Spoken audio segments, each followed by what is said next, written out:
नमस्कार, मी पंजाब डक. आज मी आहे माझ्या शेतामध्ये आणि हे माझा आहे 23 ऑक्टोबरचा प्लॉट आणि आजच्या हा 44 दिवस झालेले आहेत.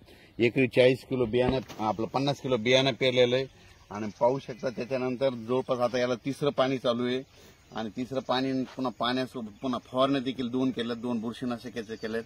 एक झेनेट एकदा मारलं होतं आणि इमॅमॅक्टिन बेंजॉइट मारलं होतं. हे पाहू शकता संपूर्ण.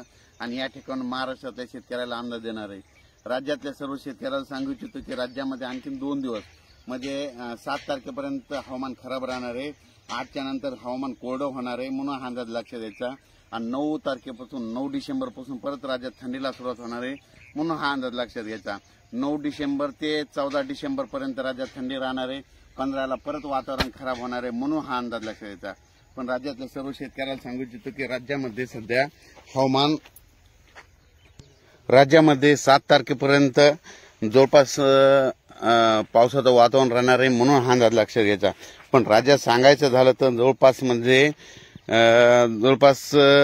9 तारखेपासून राज्यात थंडीला सुरुवात होणार आहे म्हणून हा अंदाज लक्षात घ्यायचा. त्याच्यानंतर 15-16च्या दरम्यान राज्यामध्ये परत एकदा ढगाळ वातावरण राहणार आहे म्हणून ही एक अंदाज लक्षात घ्यायचा.